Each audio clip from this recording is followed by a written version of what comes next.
You won't believe what happened to me, and honestly, some days, I still struggle to believe it myself.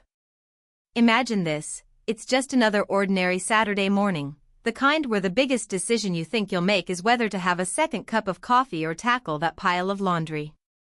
I remember the smell of freshly brewed coffee hanging in the air, the sun just starting to peek through the curtains, painting stripes of light on the living room floor. I opened our front door, probably expecting a package, or maybe just the newspaper. But there, on our welcome mat, was a baby. A tiny, precious infant, no more than a few days old, just lying there, swaddled tightly in a soft, pale pink blanket, seemingly sound asleep in a brand-new-looking car seat. My breath caught in my throat. The world tilted. For a second, all I could hear was the frantic thumping of my own heart. But here's where the ordinary morning shattered into a million insane pieces. When I finally managed to stammer out my husband's name, when he came to the door, his eyes still bleary with sleep, he didn't look surprised. Not in the way you'd expect. There was no shock, no confusion mirroring my own. Instead, a shadow flickered across his face, a look I'd never seen before, a chilling cocktail of guilt and resignation. And then, as I stood there, trembling, holding this unexplained child, he uttered the 6 words that would detonate everything I thought I knew about my life, our marriage, she's mine. But how? How could that possibly be? I'd never been pregnant. I never gave birth. The words hung in the air, heavy and suffocating, and in that instant, the floorboards beneath my feet felt like they'd vanished. Hi everyone, and welcome back to the channel.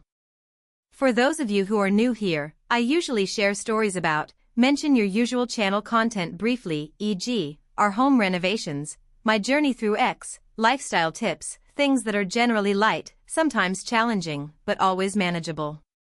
Today, however, is different. Today, I'm taking a deep breath and sharing a profoundly personal and deeply emotional story, one that, quite literally, turned my entire world upside down in the span of a few heartbeats. This isn't just a story about a shocking discovery, or even just about betrayal, though those elements are undeniably, painfully present. It's a story about the intricate web of secrets that can exist even in the closest relationships, it's about the fragility of trust, and it's about that terrifying, stomach-dropping moment when you realize your whole reality, everything you've built and believed in, might have been a carefully constructed lie. This journey has been the hardest of my life, and sharing it feels incredibly vulnerable, but I also believe in the power of shared experiences. So, I ask you to stick with me until the end, because this story, I promise you, only gets more twisted, more complicated, and ultimately more transformative than you can possibly imagine. Let's go back to the beginning, to that Saturday morning that started like any other, and ended like nothing I could have ever prepared for. It was a quiet Saturday morning. The kind I usually cherish. The world outside was still waking up.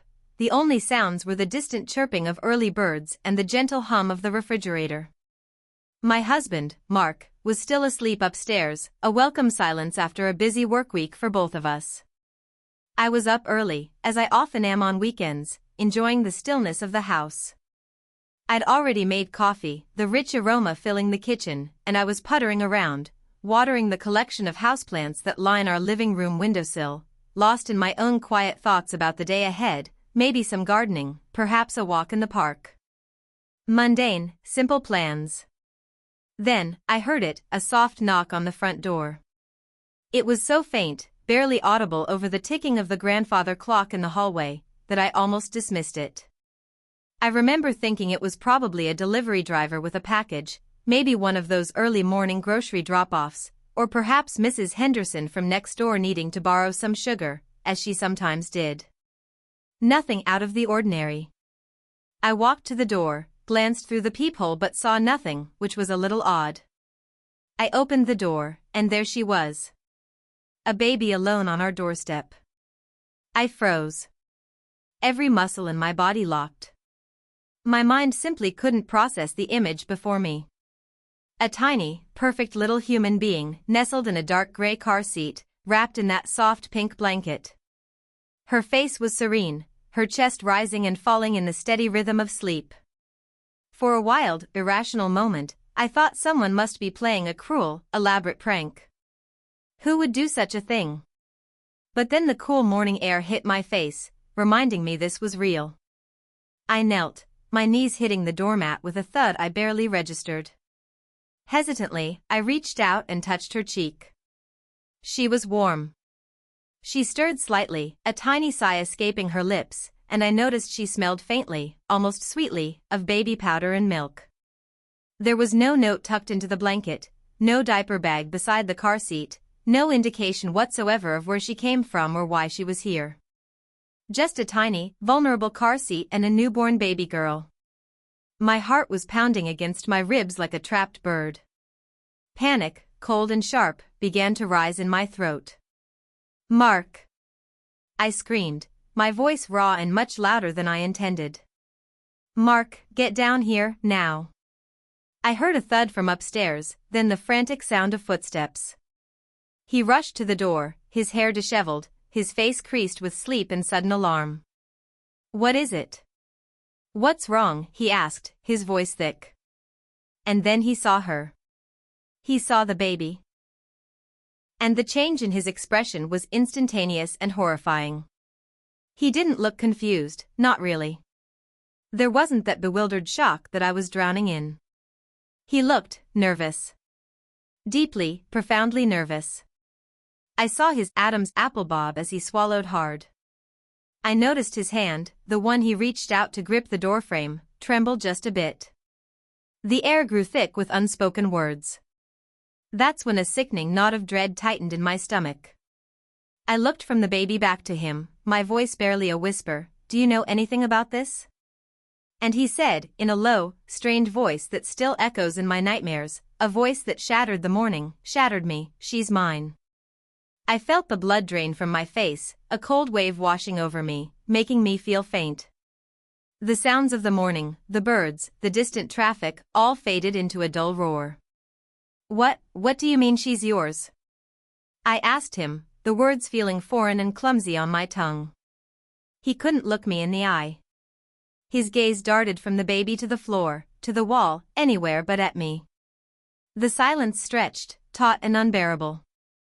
He finally stumbled back from the doorway, gesturing vaguely towards the living room. I numbly picked up the car seat, the unexpected weight of it a strange anchor in my swirling confusion, and followed him inside. He sat down heavily on the edge of the couch, the springs groaning under his weight, and buried his head in his hands. His shoulders shook. "There's something I need to tell you," he mumbled into his palms, his voice muffled. "Something I should have told you a long, long time ago."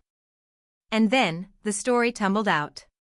Turns out, about a year before, maybe a little more, during a particularly rough patch in our marriage, a time when we were distant, arguing more than we talked, sleeping in the same bed but miles apart emotionally, he had a one-night stand. He swore it was just once, a terrible mistake fueled by alcohol and a moment of profound loneliness and weakness. He said he'd been eaten alive by guilt ever since but convinced himself it was over, a dark secret buried and forgotten. But the woman, her name, he said, was Cassie, got pregnant. And she never told him. Not until very recently. He claimed she'd reached out just a few weeks ago, a voice from a past he desperately tried to erase. She told him about the baby, his baby. She told him she couldn't cope, that she wasn't ready to be a mother, that her life was a mess. And then, she disappeared. Changed her number, vanished from social media, left no forwarding address. He'd been living with this ticking time bomb, he said, terrified of how to tell me, or if he even should, hoping somehow it would just resolve itself. And now, the baby, his baby, was here. With us. Abandoned on our doorstep. His confession hung in the air, thick and poisonous. I stared at him, trying to reconcile the man I thought I knew, the man I'd built a life with this stranger confessing a betrayal so profound it stole my breath. I didn't know what to say. What could I say? My mind was a chaotic storm of emotions. Should I scream until my throat was raw? Should I shatter every piece of glass in the house? Should I pack a bag and just leave, walk out the door and never look back?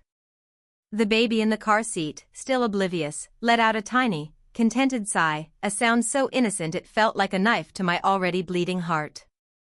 As I stood there, reeling from his confession, a million questions screamed through my mind, each one more painful than the last. How? How could a man, my man, the man who stood before our friends and family and vowed to love and cherish me, lie so completely, so devastatingly, to the woman he vowed to love forever? How could he carry a secret of this magnitude, day in and day out, looking me in the eyes, sharing my bed, planning our future, all while this enormous, life-altering truth lay hidden beneath the surface? And then there was the baby. This tiny, innocent life, thrust into our world without warning. How do you suddenly, in the blink of an eye, become a mother, or at least a caretaker, to a child you never knew existed, a child born of your husband's infidelity? What were we supposed to do? Call the police? Social services? How do you even begin to navigate a situation so monumentally, catastrophically wrong? And the most terrifying question of all, the one that clawed at the edges of my sanity, if someone is capable of keeping that kind of secret, of weaving such a complex tapestry of deceit, what else are they hiding? What other lies underpinned the reality I thought was mine? Was anything real? Was he real?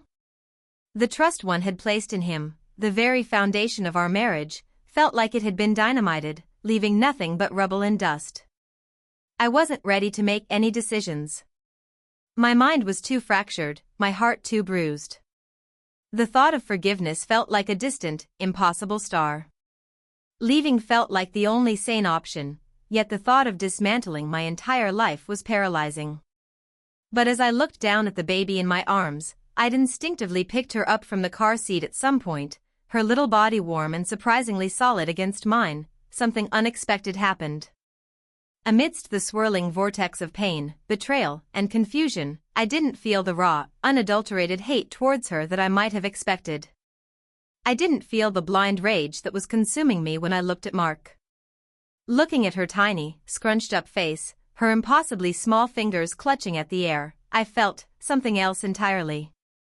A strange, protective pull. A profound sadness for her, for the chaotic way her life had begun. And that's when things got even more complicated.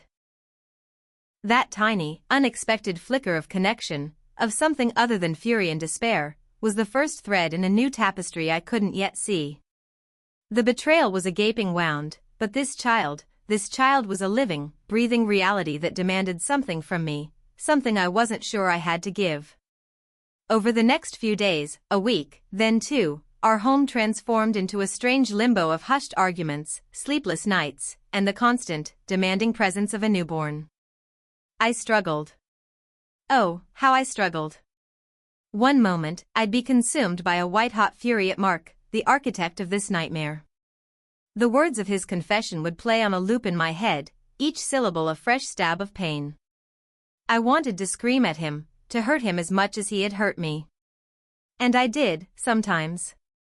The house echoed with accusations, with my tears, with his desperate, broken apologies. But then, every time I looked at that baby, every time I held her to feed her a bottle, because what else could I do? Every time her tiny hand instinctively curled around my finger, my heart, traitorously, softened. She had his eyes, there was no denying it, the same deep blue that I had once found so captivating. She had the same little dimple in her left cheek when she yawned, a miniature echo of his. And she was so utterly, completely innocent in all of this, a tiny vessel caught in the wreckage of her parents' mistakes. How could I hold Mark's betrayal against her? Meanwhile, Mark was a man adrift, a ghost haunting the periphery of our shattered life. He was doing everything he could, or at least everything he thought he could, to make things right, to somehow claw his way back from the abyss he'd created. He apologized constantly, endlessly, the words sometimes feeling hollow, sometimes achingly sincere. He started attending therapy, a suggestion I'd made in a moment of cold detachment, and to my surprise, he actually went, coming home with a haunted look but a new, fragile resolve. He said he wanted to be a real father to her. He tentatively started calling her Lily, a name Cassie had apparently mentioned once. He said he understood if I couldn't forgive him, if I wanted him to leave, but that he hoped, somehow, someday, we could be a family. All three of us. But the questions churned within me relentlessly. How could I forgive him for a betrayal that had not only broken my heart but had also fundamentally altered the course of my life without my consent? Could I truly raise this baby, Lily, knowing every day that her very existence was a constant, living reminder of his infidelity? Could I ever trust him again? Trust him not to lie, not to hide things, not to shatter my world again? And the truth? I didn't have an answer. Not then. I was drowning in a sea of what-ifs and how-coulds, with no land in sight.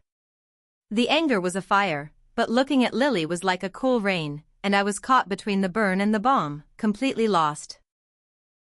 You know, life doesn't always hand you a neat, predictable, storybook ending. We grow up with these ideas of how things are supposed to be. You meet someone, you fall in love, you build a life, maybe you have children in the way you planned.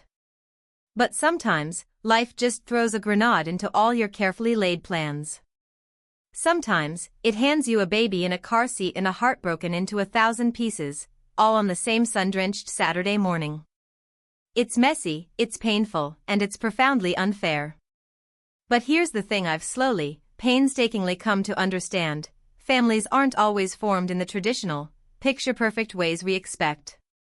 Sometimes they are forged in fire, born from crisis, patched together with forgiveness and sheer, stubborn will. And love, well, love doesn't always arrive pristine and unblemished. Sometimes it arrives bearing scars, tinged with past hurts, but that doesn't necessarily make it less real, or less powerful. It just makes it more complicated, more human. How many people, I wonder, are out there carrying silent betrayals, walking around with hidden heartbreaks that their partners, their families, their closest friends know nothing about? How many relationships manage to survive such seismic shocks, and what does that survival even look like? Is it a diminished thing, or can it, somehow, become something stronger in the broken places? And what happens when your greatest test, your most profound challenge, comes not from some external force, some random act of fate, but from the very person you thought you knew best, the person you trusted with your most vulnerable self? These aren't just my questions anymore, they are universal ones, touching countless lives in unseen ways. After 2 agonizing weeks, 2 weeks of sleepless nights where I'd either stare at the ceiling replaying every moment, or find myself instinctively rocking Lily when she cried, 2 weeks of intense, raw, often circular conversations with Mark that swung wildly between bitter accusations and fragile truces, and 2 weeks of a lot of deep, painful soul-searching, long walks where I just cried and tried to untangle the knot in my chest. I made a decision. I remember the moment clearly. Lily was asleep on my chest, her tiny breaths a warm rhythm against my skin. Mark was sitting on the floor, just watching us, his face etched with exhaustion and a desperate, pleading hope. I chose to stay. Not because the hurt had magically vanished. Not because I had somehow, miraculously, forgiven him instantly, or forgotten the depth of the wound. That kind of absolution felt, and still feels, like a journey, not a destination. I chose to stay because, amidst all the wreckage, I saw something still worth fighting for. I saw a man who was utterly broken, yes, but also one who was demonstrably, painfully trying to pick up the pieces, to take responsibility, to change. I saw a baby, this innocent child, Lily, who needed a home, stability, and love, regardless of the circumstances of her arrival. And, much to my own surprise, I saw a chance, not to go back to what we were, because that was impossible, that was gone forever, but to begin again. To build something new, something different, on the ruins of the old. We started co-parenting, a clumsy, awkward dance at first. Mark learned to change diapers, to warm bottles, to soothe her cries in the middle of the night, giving me much-needed breaks. We went to couples counseling, sitting in a neutral room with a therapist who helped us navigate the minefield of our emotions, who gave us tools to communicate when all we wanted to do was scream or shut down. It was grueling. There were days I wanted to quit, days the anger flared so intensely I was sure we wouldn't make it. But we took it one day, sometimes 1 hour, at a time. Slowly, painstakingly, we started to clear away some of the rubble. It's been a year now since that devastating Saturday morning. A whole year. And guess what? That baby. Lily, she took her first steps last week, wobbling towards me, her arms outstretched. And just yesterday, clear as a bell, she looked right at me, a bright, gummy smile on her face, and she said it. She called me Mama. And in that moment, the complexities, the pain, the betrayal, they didn't disappear, but they were overshadowed by a wave of love so profound, so unexpectedly fierce, it took my breath away. Some stories don't start the way we expect them to. They don't follow the neat outlines we sketch in our minds. Our lives rarely do. Sometimes, life delivers a plot twist you never, ever saw coming, and sometimes, it delivers that plot twist right to your literal doorstep, wrapped in a pink blanket. It's disorienting, it's terrifying, and it forces you to confront questions about yourself, your relationships, and your capacity for resilience that you never thought you'd have to answer. But maybe, just maybe, those moments, the messy, the raw, the profoundly unexpected and unwelcome ones, are not just endings. Maybe they are also the beginning of something even more powerful, more authentic, than a life lived in pursuit of an illusion of perfection. Maybe the cracks are where the light gets in, as they say. So, if you've ever felt broken, if you've ever been betrayed, if life has ever blindsided you with something that felt utterly insurmountable, just remember this: the end of one chapter, however painful, however unfair, might just be the beginning of the most meaningful, the most transformative one yet. It won't be easy. It might be the hardest thing you ever do. But new beginnings are possible, even from the deepest wreckage. Thanks for watching, for listening to my story. It wasn't easy to share, but I hope that in its rawness, someone out there finds a little bit of connection, a little bit of hope. If this story touched you, or if you know someone who might be going through their own unexpected storm, please feel free to share it. And I'd genuinely love to know, if you're comfortable sharing in the comments below, what would you do if a baby showed up at your door, and your partner said it was theirs? It's an unimaginable situation, but exploring our reactions, even hypothetically, can sometimes teach us about ourselves. Take care of yourselves, and each other. I'll see you in the next one.